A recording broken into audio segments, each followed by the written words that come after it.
За. Дараалсан хуургалт гэдэг хичээл байгаа. За энийг өөр сургуулийн MIU гэдэг сургуулийн математикийн багшийн боловсруулсан хичээл байна. За координатын автахад өгсөн дүрсийг нэг төрлийн хуургалтаар дарааллуулан яаж хуургах вэ гэдэг. За хуургалт гэдэг маань дотроо нөгөө нэг гомотет хуургалт ч гэдэг юм эсвэл параллел зөвлөлт тэгшмийн тэнхлэгээр хуургах, төвийн тэгшмээр хуургах энэ төр гэдэг байдаг тийм. За энийг дараалдаж яаж хуургах вэ гэдэг. За нэгдүгээр жишээ. А1 гэсэн хоёр цэг байна. За А шулууны хувьд ОА1 нь за ОА гэдэг маань эндээс энэ хүртэлх зай гэсэн үг тийм.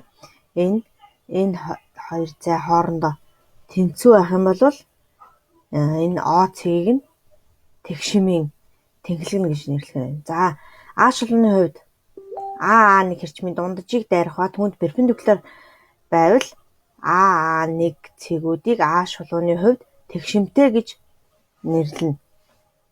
За энэ шулууны хувьд энэ хоёр цэг маань тэгшмтэй гэдгийг энэ зургаар үзүүлсэн байна. За А цэгийг өгсөн шулууны хувьд тэгшмтэй байгуулаарай гэж. За тэгшмтэй байгуулахлаар хаана байгуулагдах вэ? Эндээс авсан зай, ийшээ авсан зай хоёр хоорондоо ямар байх ёстой вэ? Ижил байх ёстой тий. Тэгэхээр ингэж татаад энэ гэхдээ жоохон дайли зурагдсан юм уу? За ийм байх нь. За тэгвэл одоо энэ дүрсийг энэ шулууны хувьд тэгшмтэй зуръя. Энэ дүрс гурвалжин байна тий.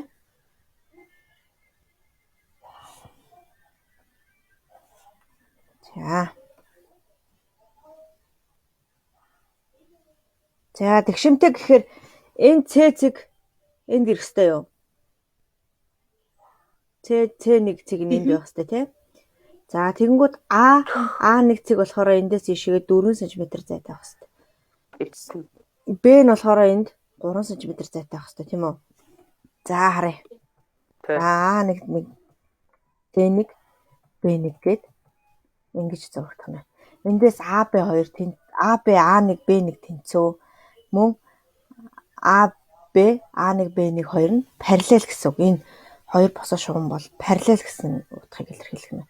Параллел гэдэг маань ийм огтлохгүй хоёр шулууныг хэлдэг шүү дээ тий. За BC нь B1 C1-тэй тэнцүү мөн BC B1 C1-тэй параллел. Энэ хоёр параллел эзтэй үг нь. Энд дэр буруу өччих чинь хоёрын солиод өччих. За A1 AC нь A1 C1-тэй тэнцүү мөн энэ хоёр хоорондоо параллел байна. За мөн өнцгүүдийн хувьд болохоор энэ өнцөг хоёр хоорондоо тэнцүү, энэ өнцөг хоёр хоорондоо тэнцүү, энэ өнцөгтэй тэнцүү гэж гарах нь байна. За тэнхлэгийн тэгшмийн ургалтаар хэрчмийн урт өнцгийн хэмжээ параллел чанар нь хадгалагдана. За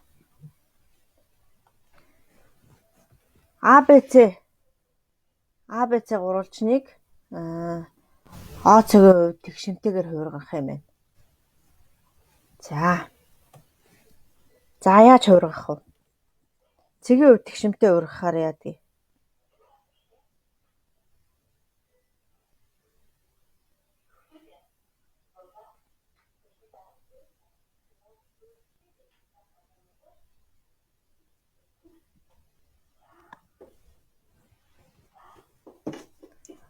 За AB хэрчмийн өгсөн цэгийн хувьд тэгшмтэй хуургая. За эхлээд хэдүүлээ хэрчмийг өгсөн цэгийн хувьд тэгшмтэй хуургая.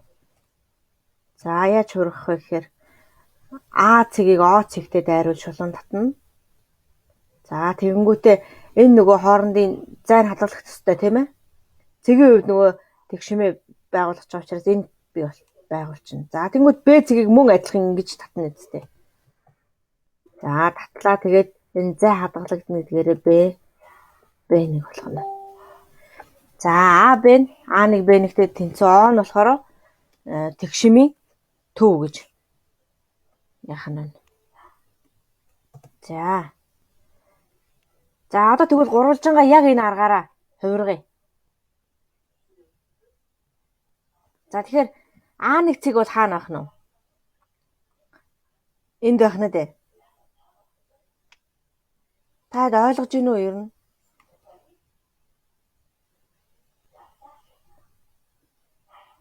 Ойлгохдохгүй байвал шууд зогсоогоод асууж штэ. Манайхаа. За. Тэгэхээр энэ цэгийн хувьд тэгшинтэй байгуулахын тулд A1 цэгийг байгуулахын тулд энэ хоёрын зай нь хадгалагдана гэдэг эндээс ижил зай аваад энд тэмдэглэнэ. За одоо тэнд A1 цэг тэмдэглэгдлээ. За. Ингээд яг адилханаар ингэж дайруул татаад л тухайн цэгүүдийг холбоод зайнуудаа хадгалаад ингээд үүсгэсэн тэгээ зурхад төвийн тэгшмийн хувьд хувиргаж байгаа хувиргалт маань ийм болохоор байна. Тэгэхээр эсэргээр дүрсэн маань яаж яана вэ? Нөгөө тийш хараа явчихж байна тийм ээ. За эндээс A1 B1 нь бол тэнцүү. За BC B1 C1 нь тэнцүү, AC A1 C1 нь тэнцүү байх нь. За дараагийн жишээ.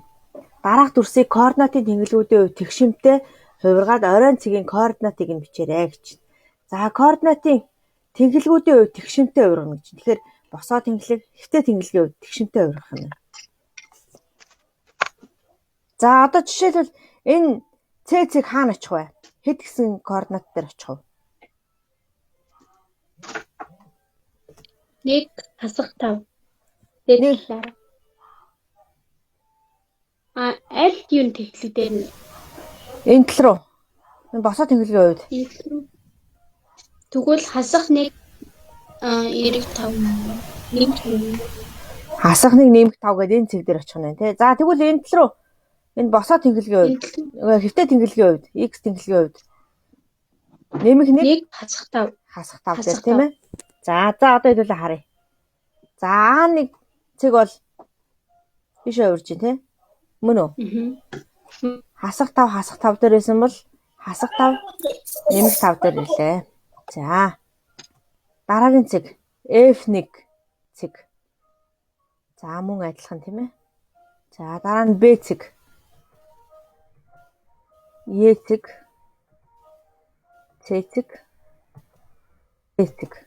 За одоо энийг ингээд холбоо зурхаар дүрс үүсгэнэ. Нөгөө тал руу нөгөө тэнглэгийн хувьд авч үзье. За цэгүүдээ бол ингээд хөөгд зурчихна гэсэн үг тийм. Тэгэхээр ерөөсөө энэ хооронд байгаа зай адилхан байх ёстой. Энэ хооронд байгаа зай зайнууд адилхан байх ёстой гэдгийг л гол нь анхаарах нь шүү дээ. За жишээ 4. За өгсөн дүрсийг координатын эхийн хувьд тэгшмээр хувиргаарай гэж. За өгсөн дүрсийг харъя.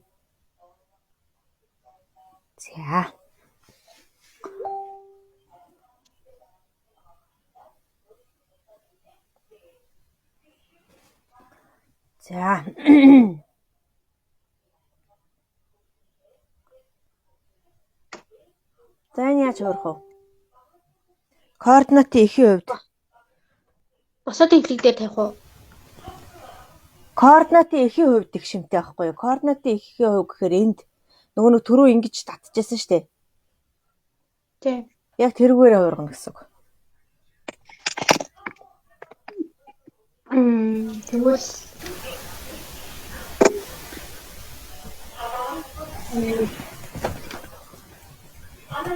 За A1 цэг бол ингээд шулуунаар холбоод зай нь хадгалагдаад тэнд үүсчихнэ.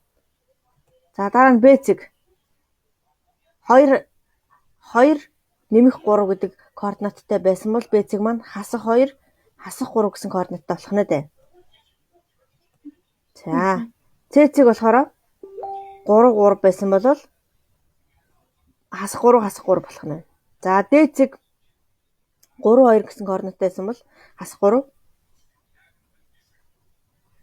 хасах 2 болох нь байна. За е цэг нь болохоор тийм болох нь байна.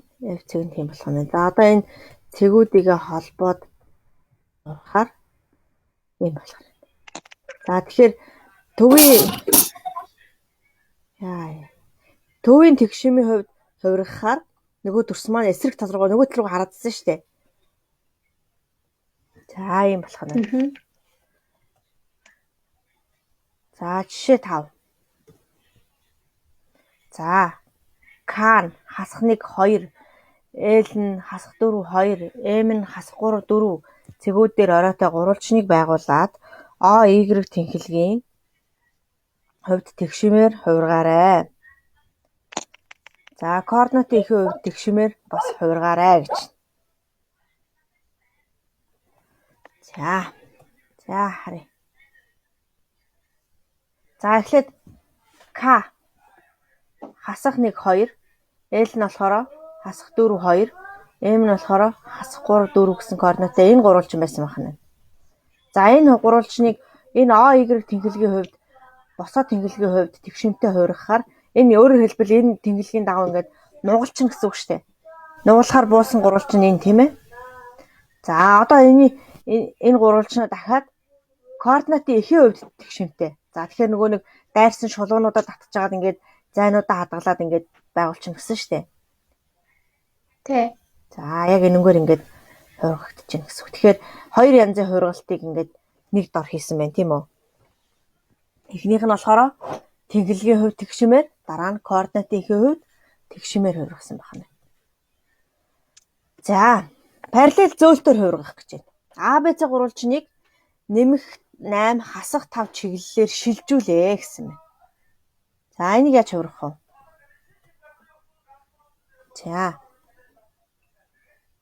энд байгаа цэг хасах 6 нэмэх 1 гэсэн координаттай цэг ийшээгээ 8 1 шилжинэ гэсэн үг. Тэгэхээр 1 2 3 4 5 6 7 8 гэдэг энэ тэрхэн нь штэ. Тэгэнгүүт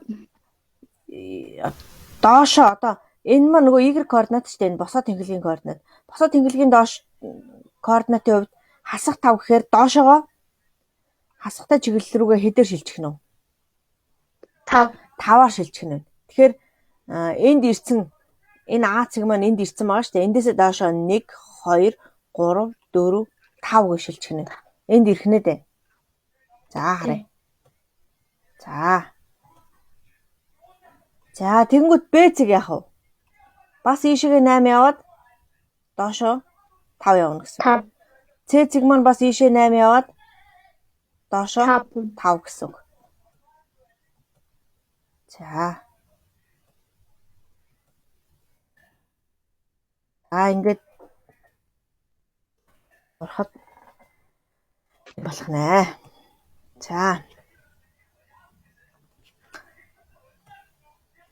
За арын координатыг нь олохдоо энэ цэгийнхаа координат дээр хасах 6 гэсэн координат байгаа тий. Хасах 6 дээр 8-ыг нэмнэ. Нөгөөх нь 1 гэсэн координат байгаа. Нэг дээр хасах 5-ыг нэмнэ гэсэн. Тэгэхээр 8-аас 6 хасаад 2, 1-ээс 5-ыг хасаад хасах 4 гээд энэ цэгийн координат маань нэмэх 2 хасах 4 гэсэн координат гарч ирэх нэ. Тэгэхээр заавал ингэж зургал хийхгүйгээр шууд ингэж бас олж болох нэ дээ.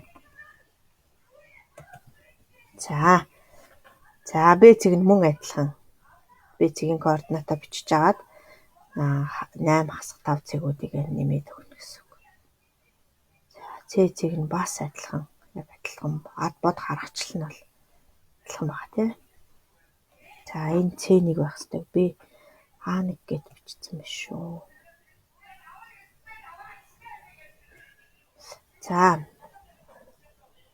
За жишээ 8 нь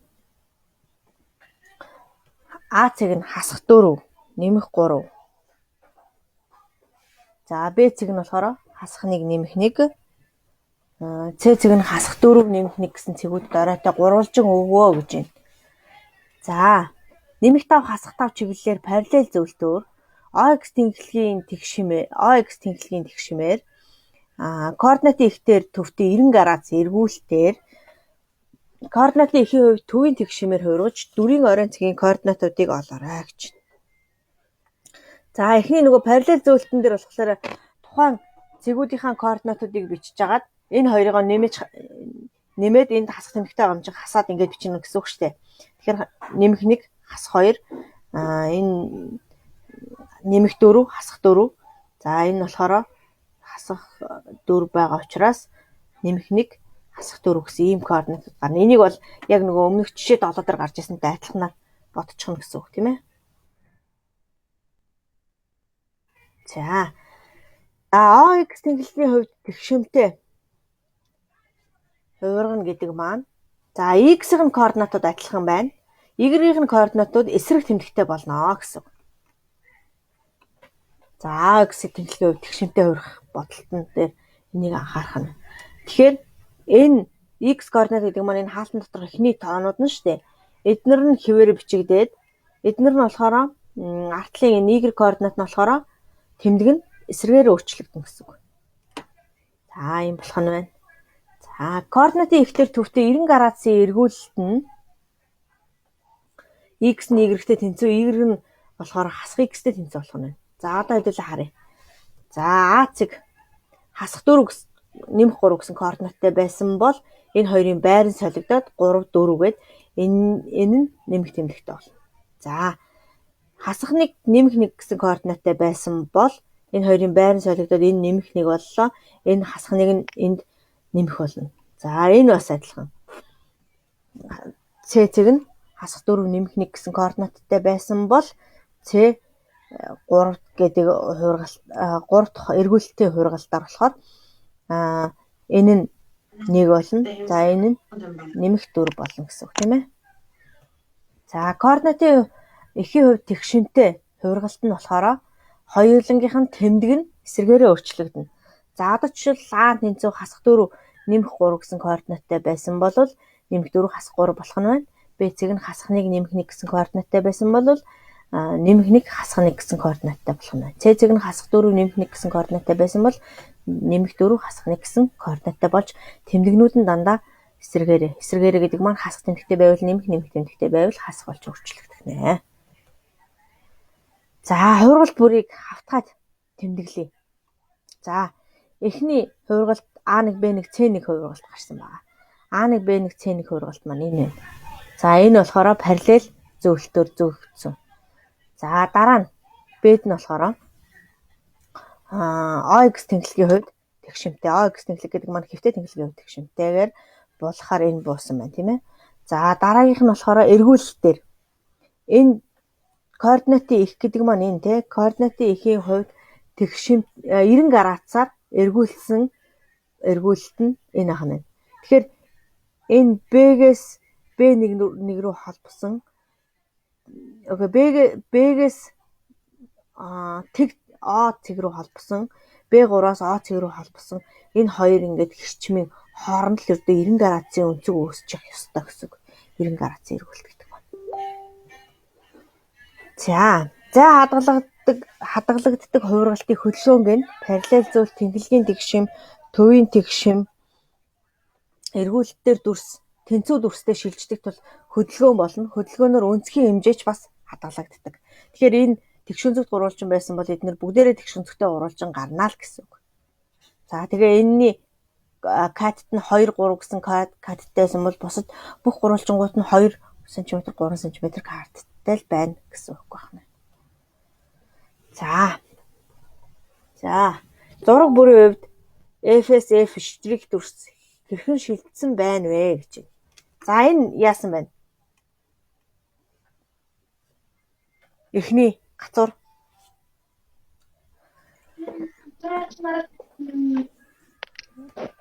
тэнхлэгийн тэгшмээр хувирсан байна.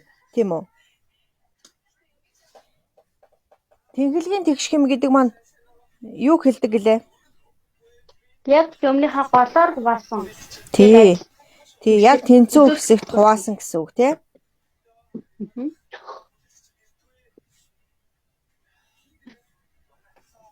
За дараагийнх нь яасан байна?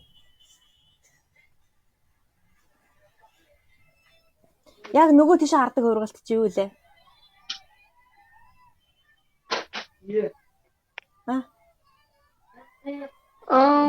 Ямар хувир? Тий, координатын эхийн хувьд тэгшимтэй тий. Төвийн тэгшимтэй хувиргалт гэсэн үг. За дараагийнх нь шүхэр яасан байна?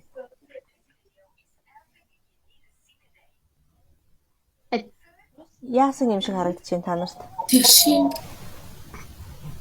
Тэгшин шин үгүй юу? Нөгөө тэгээ ямар юм бэ? Ингээд яатсан байна уу? Эргэцэн. Тий, эргүүлэлт байгаа гэдэг тий, эргэцэн байгаа. Эргүүлэлт юм уу? За, эргүүлэлт. За, энэ ямар хувиргалтай? Харьцааны адилхан хэрнээ хэмжээ нь өөрчлөгдсөн байна. Энэ хувиргалтыг гомотет хувиргалт гэж нэрлэдэг. Гомотет хувиргалт. За, нөгөөх нь юу вэ? Хамгийн сүүлийнх нь. Цэгийн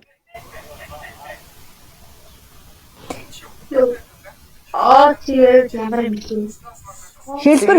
Үгүй энэ өрдөө ингээ яасан байна? Эндээс ийш нь яатсан байна уу?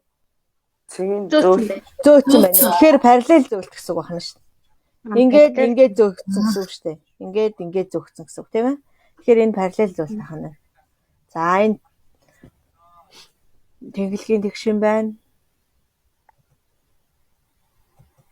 За энэ болохоор төвийн тэгшин байна тийм ээ. За энэ болохоор 90 градусын эргүүлэлт ахна. Энэ гомотет хувиргалт. Энэ болохоор параллел зөөлт ахна.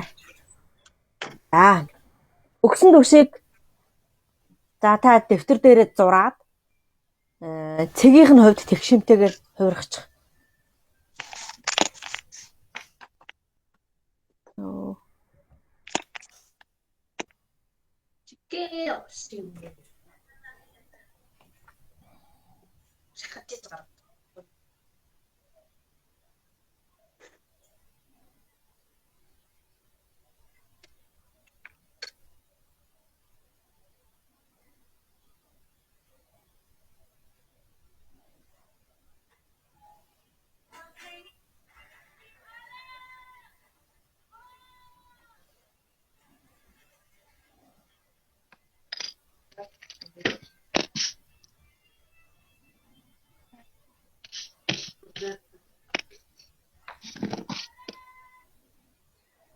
Тэгээд 7 нагт хийдэж тоглолтын.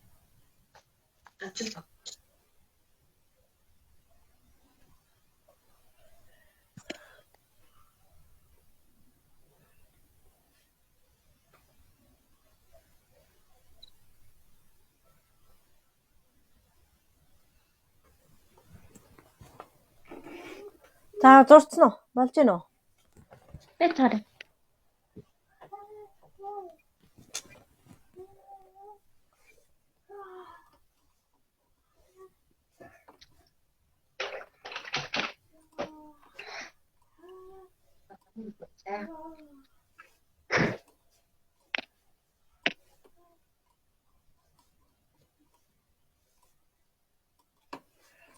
Ингэж байгаа та эдийг харах гээд байна би. Оо.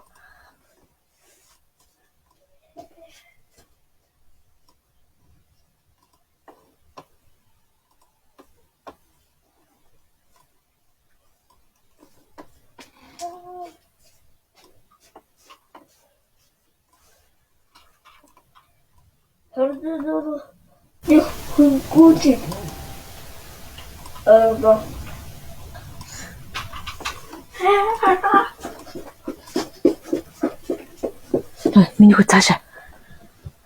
Ээж хичээлтэй нэг хэлээд тач.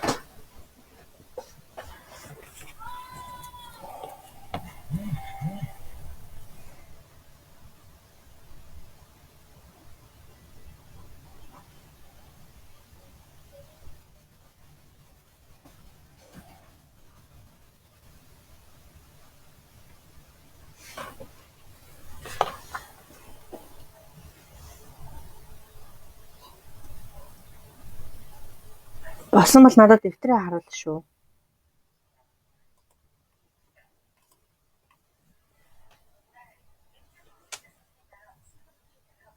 Шатлаа.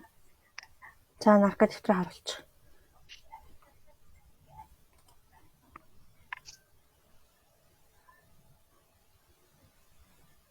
Ручин уушаа.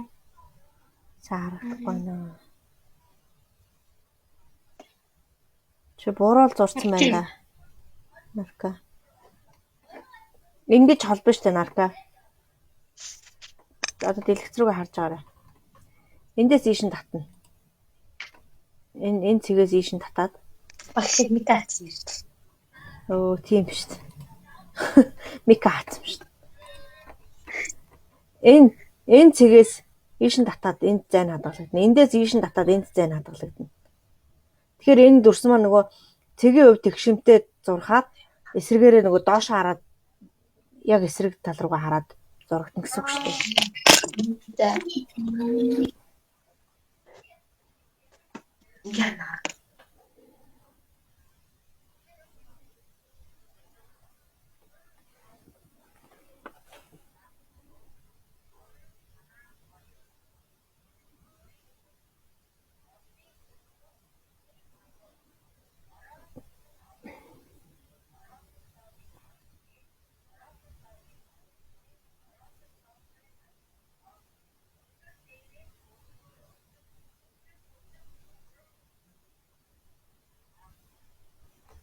За болж гинэ үү?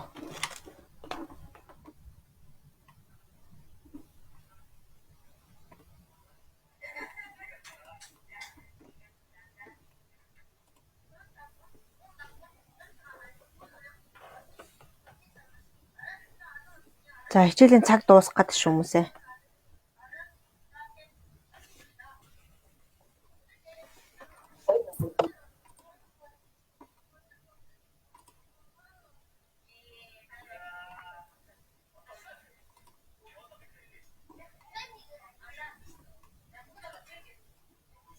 За та энэнийхээ зургийг нь хургалтаа хийгээд зургийг нь аваад би ангийн групп дээр энэ хичээлийн бичлэгийг тавьчихна. Тэгэхээр тэрний доотлолт тавиарай заа ёо.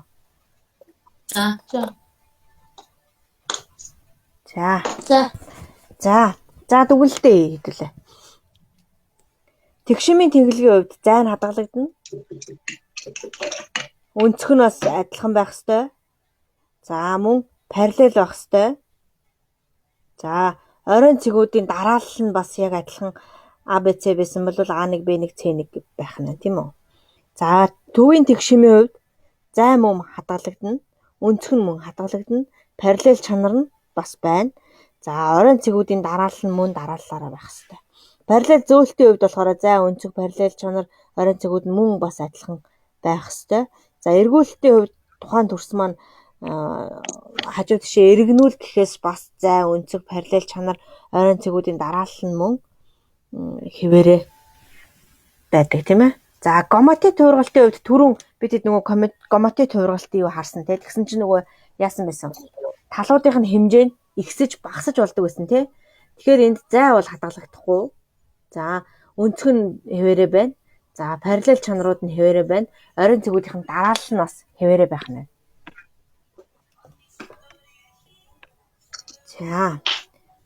За өөрөөр хэлбэл одоо энэ тэнглэгийн тэгшимээр хувиргасан, төвийн тэгшимээр хувиргасан, параллел зөөлтөөр хувиргасан, эргүүлэлтээр хувиргасан дүрсүүд нь дандаа ижлэх нь тэнцүү дүрсүүд гарах нь. Бүгд адилхан дүрсүүд гарах нь шүү дээ.